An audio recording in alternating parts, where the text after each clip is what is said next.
အားလုံးပဲမင်္ဂလာပါကနေ့လောကမှာအသက်ရှင်တဲ့ခါမှာဘုရားသခင်ရဲ့နှုတ်တော်ထပ်ဖြစ်တဲ့တမန်ကျမ်းစာအဖြစ်ကျွန်တော်တို့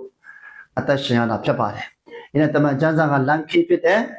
ကျွန်တော်တို့ဘဝအတ္တတိတိကိုလမ်းပြလက်ရှိတဲ့နှုတ်ပတ်တော်ဖြစ်ပါတယ်။ဒါကြောင့်ဒီကနေ့ကျွန်တော်တို့ရဲ့အတ္တထဲမှာဆက်လက်ပြီးတော့ကျွန်တော်တို့ဘယ်လိုအသက်ရှင်ရမလဲဆိုတော့ကျွန်တော်တမန်ကျမ်းစာကိုဖတ်ပြီးတော့အားပေးချင်တာရှိပါတယ်။အဲကြောင့်လူမီဒီကခရစ်တော်၌ရှိအသက်ပြုပြင်သောတတဝါဖြစ်၏။ဟောင်းသောအရာတို့သည်ပြောင်းလဲ၍ခတ်သိမ်းသောအရာတို့သည်အသက်ဖြစ်ကြပြီလို့နှစ်ကောငါစက္ကွန်ထဲမှာရှင်းလင်းစွာဖော်ပြထားပါတယ်။အဲတော့ကျွန်တော်တို့ရဲ့အသက်တာဟာခရစ်တော်၌ရှိဖို့အရေးကြီးပါတယ်။ခရစ်တော်၌ရှိမယ်ဆိုရင်တဲ့အသက်ပြုပြင်တဲ့တတဝါဖြစ်တယ်။ဘာကြောင့်လဲဆိုရင်ကျွန်တော်တို့ပြုတ်ပြင်လို့ရတာမဟုတ်ဘူး။အဲ့တော့ကျွန်တော်တို့ဟာခရစ်တော်ရဲ့အထဲမှာရှိမယ်ဆိုခရစ်တော်ဟာကျွန်တော်တို့ရဲ့အထဲမှာကျုံလာပြီဆိုခရစ်တော်ရဲ့တရှင်တော်ဝိညာဉ်တော်အဖြစ်ကျွန်တော်တို့ကိုပြုတ်ပြင်ပေးခြင်းအဖြစ်အသက်တော်တတ်တော်ပါတယ်ဖြစ်လာတယ်။ပို့ပြီးတော့ဝိညာဉ်ရမှာဘုရားသခင်ကိုတာရွချီးမွမ်းနိုင်မယ်။ဘဝတတ်တာတဲ့မှာအခက်ခဲကြုံနေဆိုပေမဲ့လည်းဖရားရဲ့နှုတ်တော်ဖက်စကားကိုယုံကြည်စိတ်ချပြီးတော့အသက်ရှင်တတ်တဲ့သူဖြစ်လာမယ်။အဲကြောင့်ဟောင်းတော်အရာနေကျွန်တော်တို့ရဲ့အတိတ်ကအရာတွေကျွန်တော်တို့ ਨੇ ဒီကနေ့ကြော်လုံခက်တဲ့အရာတွေကျွန်တော်တို့ရဲ့ဇာတိဟောင်းအရာတွေအားလုံးကိုမိတ်ပြီးတော့ခတ်သိမ်းသောအရာအတိတ်ဖြစ်ဖို့ဟာခရစ်တော်၌ရှိဖို့လိုအပ်ပါတယ်။ဒါကြောင့်ဒီကနေ့ကျွန်တော်အားပေးခြင်းနဲ့2020ဒီနေ့5ခုနှစ်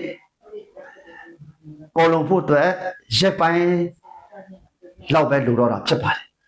ကနေ့ဆက်လက်ပြီးတော့2026ခုနှစ်ကိုကျွန်တော်တို့ဖြတ်တန်းရတော့မှာဖြစ်ပါတယ်။ဒါကြောင့်မို့ကျွန်တော်တို့ရဲ့ဘဝအတ္တထဲမှာစဉ်းစားကြည့်ပါမယ်ဆိုရင်ကျွန်တော်တို့ရဲ့အခြေအနေအားလုံးကိုသုံးသပ်တဲ့အခါမှာတခါတလေဖျားရတဲ့ကျွန်တော်ကြုံတွေ့တယ်။တခါတလေကျွန်တော်တို့အစင်မပြေမှုတွေကြုံတွေ့တယ်။တခါတလေငွေရေးကြေးခက်ခဲမှုတွေကြုံတွေ့တယ်ဆိုတော့ကျွန်တော်တွေ့ရတယ်။ဒါပေမဲ့ဒီအားလုံးကိုကြုံကြည့်တဲ့အခါမှာငွေရေးကြေးခက်ခဲမှုတွေကလည်း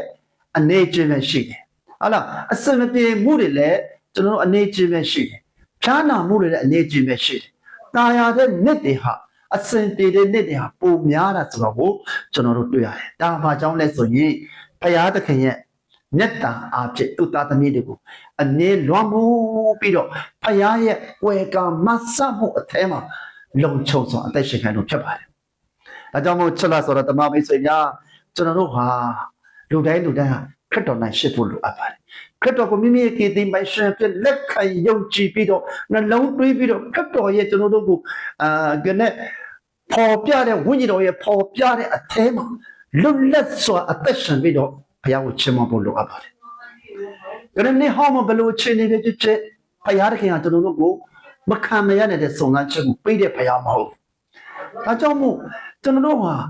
အခက်ခဲတွေကြုံမယ်ဆိုမဲ့ပို့ပြီးတော့ရင့်ကျက်ဖို့ဖြစ်စေတယ်ဆိုတာကိုတမန်ကျမ်းစာမှာကျွန်တော်တို့တွေ့ရတာဖြစ်ပါတယ်။အဲကြောင့်ဘုရားသခင်ကတလောက်တောင်းဝန်ယူတဲ့ဘုရားဖြစ်ပါတယ်။ကျွန်တော်တို့ကိုဆုံးရှုံးစေဖို့အတွက်ဘုရားသခင်မှာအလိုတော်မရှိဘူး။ဘုရားအကြံစီမရှိဘူး။ကျွန်တော်တို့ကိုတာ၍ကနေ့တွေ့ကြုံခဲ့တဲ့အရာတွေကနေပို့ပြီးတော့ဝိညာဉ်ရဲ့မှာရင့်ကျက်လာအောင်ဘုရားကိုပို့ပြီးတော့ဖိတ်ရမ်းလာအောင်ကိုတော့ဘုရားခင်အလိုရှိတယ်ဘုရားဖြစ်ပါတယ်ဒါကြောင့်ကျွန်တော်တို့ရဲ့ဘဝတတဟာပေါ့နေဟောင်းတဲ့မှာဘယ်လိုပဲသက်ရှင်ရှင်နေတဲ့ထဲမှာခရစ်တော်၌ရှိပြီးတော့အသက်ပြုတ်ပြီးတဲ့တတ်တော်ဟာဖြစ်ပြီးတော့ဟောင်းတော့အရာတို့အားလုံးမှာကနေပြောင်းလဲပြီးတော့ခတ်သိမ်းတော့အရာဟာအသက်ဖြစ်ကြတယ်လို့နှုတ်ကပတ်တော်မှာပေါ်ပြတယ်လို့ပဲကျွန်တော်တို့ကဆက်လက်ပြီးတော့ခရစ်တော်၌ရှိပြီးတော့ကျွန်တော်တို့ရဲ့ဘဝအသက်တာဟာကနေတိကောအခန်းကြီး30အငယ်30မှာပေါ်ပြတဲ့အတိုင်းပဲကျွန်တော်တို့အသက်တာတင်တို့ဒီစားတော်လဲတောက်တော်လဲညီတိအမှုကိုပြုတော်လဲဘုရားသခင်ဘုန်းတော်ကိုထောက်၍ခတ်သိမ်းသောအမှုကိုပြုကြလော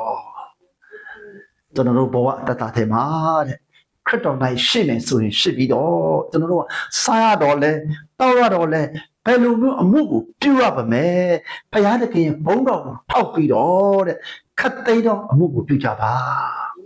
အင်မတန်မှကျွန်တော်တို့ခွန်အားရှိပါတယ်အဲကြောင့်နေ့မှာကျွန်တော်တို့